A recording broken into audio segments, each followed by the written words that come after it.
Voilà, merci beaucoup. On va parler cette fois-ci des permis de culte. Les églises sont-elles d'accord? Nous allons essayer d'en parler avec le pasteur Bravo. Bienvenue. Merci. Vous vous portez bien? Dieu le soutient. Mais pasteur, vous prenez des décisions qui vont encore nuire à l'église. Des décisions qui ont été prises par le ministre par rapport à des permis des cultes. Tout ça, et ceux qui n'ont pas de permis, comment ça va se faire? En fait, c'est une situation qui peut paraître compliquée, difficile, à cause de la méthodologie de la communication au niveau du cabinet du ministre. Quand il y a une commission multisectorielle qui est instituée, il faudrait que la commission communique. Mais il se fait que la commission ne communique pas, mais c'est le membre du cabinet et qui sont en train de communiquer, et peut-être leur communication énerve peut-être en quoi ça énerve? Parce que je vois, il parle que donc les résolutions de vos travaux en commission. Les résolutions sont liées à quoi? Au terme de référence, à ce qui a été soumis comme matière à la commission. Si je peux revenir sur le terme de référence, il était dit terme de référence portant sur l'assainissement. Il faut relever ce point, il est très important. La régularisation, en fait c'était la régulation et la restructuration du cadre de fonctionnement de Zasbel. Et vraiment, ce n'était pas seulement les confessions religieuses. Alors maintenant, pendant que on nous a présenté ce thème de référence, il a été question de rappeler les cadres de fonctionnement, sensibiliser l'Église sur les mesures prises, notamment la suppression du F92, faire un état des lieux et faire des propositions de réforme. Maintenant, il y a eu des points qui ont été proposés par ceux qui avaient fait des thèmes de référence et qui l'ont proposé au ministre. Entre autres, je pense que c'est le 5e point. Le 5e point, c'était dit ceci. Dans les soucis d'identifier les responsables des confessions religieuses et de maîtriser leurs effectifs, nous proposons l'octroi d'un permis d'exercice de culte et ce dernier pourra leur être retiré en cas de bavure. Maintenant, les résolutions, comment est-ce qu'ils sont exprimés? Tout représentant légal, fondateur, visionnaire, ministre de culte doit se faire identifier afin d'obtenir un permis d'exercice de culte. C'est d'une manière qu'on a présenté l'instruction, mais... Donc il faut d'abord se faire identifier. C'est ça, c'est-à-dire, ce processus, c'est un processus d'assainissement. Où est-ce qu'on se fait identifier? C'est dans le regroupement où vous appartenez. Ce n'est pas le ministère de la Justice qui doit identifier. Et il faudrait que nous puissions être aussi sincères. Les prêtres catholiques ne viendront pas se faire identifier. Ils ne viendront pas chercher les permis. Et les CC? Les CC ne viendront pas. L'armée d'Israël ne va pas venir. Les orthodoxes ne vont pas venir. Mais pourquoi seulement à l'RSC? Non. À l'RSC, c'est-à-dire les églises du réveil et les églises indépendantes. Hein? Parce que c'est eux qui n'ont pas un cursus normal dans leur entrée dans l'exercice du culte. Donc chez les autres, là, pour devenir prêtre, devenir pasteur, il faut être formé. Et quand on est formé, à l'issue de la formation, on va obtenir maintenant l'autorisation d'exercer. Hein? Et quand on est là, on respecte l'éthique, on respecte la déontologie et toutes ces choses. Pour la petite histoire, je peux vous montrer, si vous regardez, vous verrez, il y a un permis d'exercice ministériel. Ce permis d'exercice ministériel a été établi par l'Église du Réveil depuis 2014. 2014. Oui. Donc, tout celui qui était membre de l'Église du Réveil, ministre des cultes, avait subi une formation.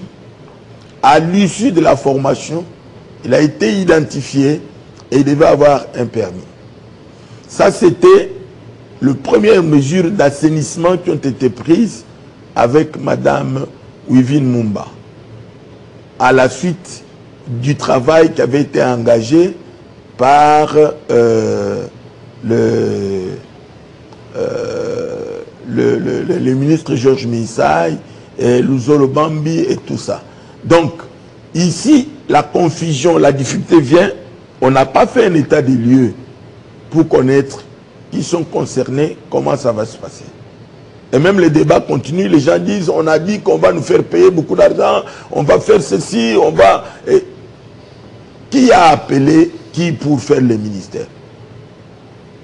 Même si on a dit qu'on doit retirer le permis en cas de bavure, ça veut dire que c'est une manière de réguler. Et ce permis-là, dans la discussion, on a parlé des cartes de membres, on a parlé des cartes d'identification et tout ça. Et nous avons fait voir qu'il faudrait qu'on fasse attention avec certains termes. Est-ce que la carte de membre ou la carte de service de ministre des cultes doit provenir du ministère de la Justice? Parce que c'est un document, un acte qui rentre dans leurs obligations. Donc il y a peut-être beaucoup de zèle que les gens qui communiquent font. Ils vont jusqu'au-delà. Mais pour nous, dans le pays du Réveil, ça ne pose pas, ça pose pas de problème. Et le permis des cultes, ça se fera seulement au niveau de la plateforme RSC. Chaque confession religieuse, parce qu'ici vous voyez, quelle a été l'obligation dans les termes de France? On dit afin de connaître, de maîtriser les effectifs et d'identifier qui sont responsables dans des confessions religieuses. C'était ça les termes de référence. Maintenant, au bout du compte, après avoir discuté, après avoir expliqué, nous qui avions été à la commission, nous avions tous accepté que c'est mieux qu'on le fasse. Mais ça doit aboutir à quelque chose. Parce que le ministère de la Justice est en train de numériser l'exercice, c'est-à-dire le secteur religieux, il devra donner un numéro national. Hein? Ce numéro national, chacun le portera dans sa carte. Quand on vous retrouve en train de faire quelque chose, on peut seulement vous interpeller pour vous demander de remettre votre carte. Parce que quand vous avez remis votre permis, vous êtes soumis à un exercice. Cet examen auquel vous serez soumis vous appellera soit à vous repentir, soit à corriger votre façon de faire les choses. Donc, c'est une mesure d'assainissement que nous encourageons. Alors maintenant, il y a d'autres qui disent, parce que peut-être ils ne font pas partie de l'RSC, cette mesure fera ce qu'ils reviennent au niveau de l'RSC. Il y a d'autres qui ont même formé leur plateforme. Non, chacun, les gens qui forment des plateformes là, je les encourage. Ceux qui forment de nouvelles confessions, comme ils l'appellent, je les encourage. Pourquoi? Parce que dans ce monde-là du mouvement de réveil, les églises naissent le matin, midi, soir. Et les gouvernements de la République, après avoir discuté, après avoir examiné, est arrivé à la conclusion. Ça, c'est un compte-rendu que j'ai ici, que je peux bien vous montrer. C'est un compte-rendu. Vous voyez, ça, c'est les bulletins quotidiens des médias publics. Ce bulletin ici montre qu'il y a eu beaucoup de situations qui ont été traitées. Des dossiers, examen des dossiers, on est arrivé, le ministère de la Justice, le ministère de la Justice a fait rapport du bon fonctionnement de tout ça. Il a ensuite évoqué quelques dossiers brûlants. dans les secteurs de culte, particulièrement les problèmes au sein de l'église kimangiste, des églises de réveil, la protection des symboles de l'église catholique. Maintenant, quand on commence à présenter le détail, on arrive à constater que le secteur là des églises des mouvements de réveil, c'est un secteur incontrôlable. Hein? C'est là où on avait institué l'interface et l'autorité de régulation. Et maintenant, l'interface et l'autorité de régulation ne pouvaient pas se faire sans qu'il y ait un processus. C'est quoi l'interface? Ça veut dire... Non, quelle est l'interface qui a été mise là? Pour les mouvements de réveil, c'était l'église du réveil du Congo. L'église du réveil du Congo? Oui. Et ce n'est pas l'OSEC? Non, l'OSEC, c'est pour des leaders. C'est pour des évêques, hein, pour des conducteurs. Mais il risque de devenir une interface de régulation. Parce qu'une fois que vous Mais attaquez... pour les conducteurs, parce qu'ils ne sont pas dans les confessions religieuses. Oui. Hein? C'est-à-dire tous ceux qui sont évêques. Vous savez qu'un évêque peut sortir, il raconte des histoires. Hein? Maintenant, qui va l'interpeller? Mais les récits, là? Non, non. Les c'est une confession religieuse. Il concerne seulement les membres qui sont membres. Oui. Il peut, chez les catholiques, par exemple, c'est eux-mêmes. Alors maintenant, l'OSEC qui est là, c'est comme OSEC, c'est tous les serviteurs, oui, tous les évêques. L'OSEC risque de devenir comme un organe suprême. De quoi? Même des églises de réveil. L'OSEC peut même...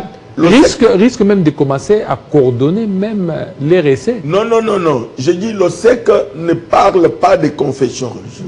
C'est des leaders. C'est des hommes, oui, des leaders. L'OSEC, c'est l'ordre supérieur épiscopal du Congo. L'épiscope, c'est la tête, c'est-à-dire ce qui dirige. Quand quelqu'un est dans des dérives dictatoriales où il commence à présenter les hérésies, maintenant, on l'interpelle. Vous verrez que dans d'autres pays, les choses sont claires. Quand il y a par exemple un responsable qui est en train d'agir et les autres responsables l'interpellent. Ils l'entendent, ils comprennent pourquoi est-ce qu'il a posé ces actes et ils peuvent donc le faire. Parce que le pouvoir public ne peut pas. Je prends votre monde. Vous avez le président Jean-Marie Kassamba. Oui. Il s'occupe de quoi? De la presse à Kinshasa. Oui, l'UMPC. mais de la presse, c'est le journaliste ou tous les organes de presse. Il s'occupe des organes de presse ou il s'occupe des journalistes. Parce que de l'autre côté, vous avez le CESAC qui s'occupe des médias. De médias. De la même quelque chose se passe. Partout, il y a toujours une régulation qui concerne le secteur concerné. Mais dans le secteur de confession religieuse, dans le secteur religieux, il n'y a aucun ordre, il n'y a aucune régulation. C'est ce vide-là que le SEC comble et chaque confession peut le faire en sa manière, la manière que le pouvoir public a organisé pour le mouvement de réveil, c'est-à-dire l'église de réveil. Il y a un téléspectateur qui a écrit, il dit que puisqu'il y a trop de normes, vous risquez de tomber dans la doctrine des Nicolaïtes.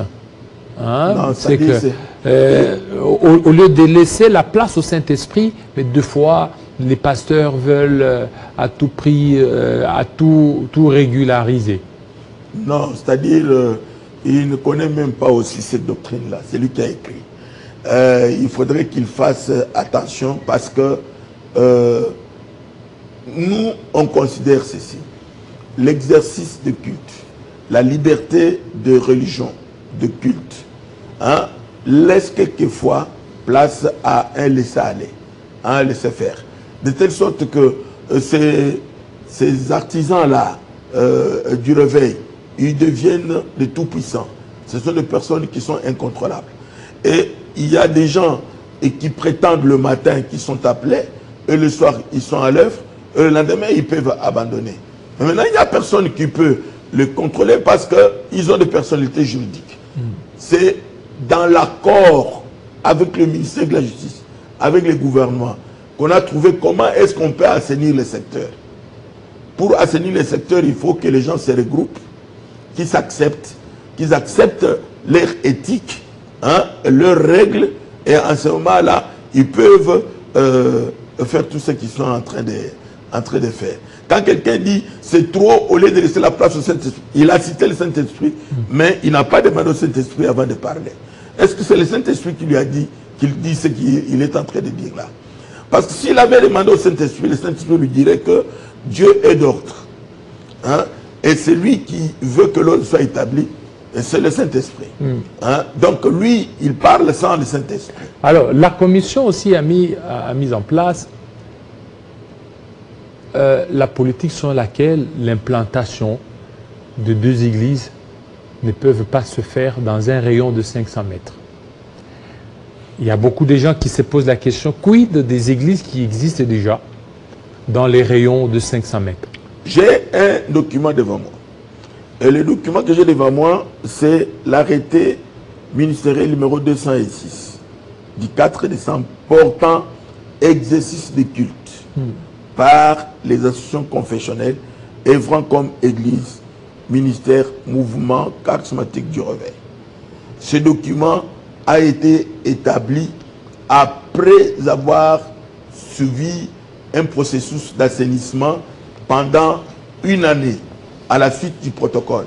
Maintenant, quand le gouvernement a décidé, dans l'erreur qui est là aussi avec peut-être nos amis du cabinet du ministre d'État, ils n'ont pas fait la recherche documentaire. Parce qu'ils avaient fait la recherche documentaire, ils allaient comprendre. La disposition là qu'on amène 500 et tout ça, c'est une disposition qui se retrouve dans un acte juridique. Mais c'est 100. Eux, ils changent par un communiqué simple. Comment est-ce que vous changez la disposition d'un acte juridique, d'un arrêté ministériel, par un communiqué? Voici ce qu'on écrit à l'article, c'est l'article 6. On dit ceci. Aucune église, aucun ministère ne peut s'établir sur un rayon de moins de 100 mètres de rayon par rapport à une église, à un ministère déjà implanté sur le lieu. Ça, c'était pour réglementer, pour assainir. Il y avait la prolifération des églises, la manière qu'on présentait. Donc, on retrouvait les églises côte à côte. Et c'est ainsi qu'on prend cette disposition. Deuxième disposition, on demandait que chaque église ou chaque ministère devait se doter de lieux de prière couverts. Troisième disposition avait lieu, cette disposition-là, c'était une disposition qui se référait au problème de tapage. Tout tapage nocturne est sanctionné conformément à la législation en vigueur. Quelle est la législation en vigueur? Il y a les codes pénals et dans notre pays, on avait établi maintenant l'édit 005 ici à Kinshasa. Donc, cet article ici réglemente et établit tout ce qui a été décidé dans la commission paritaire entre le gouverneur de la ville, Kimbuta, en son temps, et toutes les confessions religieuses, parce qu'on avait décidé de fermer plus de 1700 églises à cause de tout ça. Maintenant, quand on ramène ces dispositions, le ministre d'État dit non, 100 mètres c'est peu, il faut 500 mètres. Mais maintenant le problème c'est quoi? On ne légifère jamais pour le passé, c'est toujours pour l'avenir. Ça c'est une première disposition. De deux, quand on pose cette question-là, c'est là où ça devient un peu très sérieux, où les gens commencent à parler, parce que les gens pensent qu'on va venir pour déloger les églises de la manière qu'ils sont peut-être dans ces distances réduites. On dit non, non, on doit faire enlever. Qui vous allez faire enlever, qui vous allez garder? Parce que ce sont des dispositions pour l'avenir. On a normalisé et réglementé pour l'avenir, mais il faudra aussi un arrêté. Parce que le 100 mètres a été donné par arrêté. Le ministre d'État devra prendre aussi un arrêté et pour formaliser ou officialiser la distanciation de 500 mètres qu'il vient de présenter. En ce moment-là, dans les instructions, on dira comment est-ce que cela doit se faire. Donc les gens ne peuvent pas se plaindre. Pourquoi? Parce que ce sont des situations qu'ils connaissent. Ce sont des situations qui existent. Le ministre, en tant que ministre d'État, il y a la continuité du gouvernement, il le rappelle, il améliore peut-être, hein, et il s'inspire de ce qui s'est passé. Chacun a sa méthodologie de travail. Hein. Donc, ce n'est pas des choses qui doivent... Est-ce que maintenant, avec toutes les mesures, est-ce que nous nous dirigeons vers la fermeture de beaucoup d'églises? Qui va fermer? Mais ça dit que l'État. Non, l'État va fermer sur base de quoi? Parce que l'État n'a aucun pouvoir de fermer l'église. À moins de prendre une décision politique. La loi 004 ne permet même pas au ministre de fermer une église. La loi 004 ne permet au ministre que de prendre un arrêté pour suspendre les activités d'une association confessionnelle qui avait un conflit ou qui avait des problèmes ou qui troublait l'ordre public. Quand tu prends l'arrêté, cet arrêté-là, c'est pour 3 mois, hein, pour permettre à l'organisation concernée, à l'entité concernée, de se mettre en ordre. Si au bout de 3 mois, il n'y a pas d'amélioration ou il n'y a pas de solution, le ministre de la Justice enjoint au ministre public, au ministère public, de pouvoir porter l'affaire devant les tribunaux de grande instance. Et là, devant les tribunaux de grande instance, vous venez pour présenter vos moyens de défense. Ça sera maintenant entre vous et le gouvernement. Si vous vous défendez convenablement, le juge vous autorise. Alors maintenant, dans les cas où les églises ne se conforment pas aux différentes décisions du gouvernement, par exemple à l'obtention d'une personnalité juridique d'autres documents, le gouvernement pourra sanctionner l'église. Moi, je suis en train de vous dire que je suis en train de regarder pour voir comment ils vont le faire. Parce que ce n'est pas le Premier ministre qui a rappelé ça. Dans ces documents ici de 2009, il est écrit ceci. On dit que, article 4, ces églises et ministères doivent avoir chacune une personnalité juridique et une adresse précise. Vous comprenez? C'est 2009. Hein? Et pendant ce temps-là, il y a eu des églises qui sont mises en ordre. Il y a des dossiers qui ont été donnés.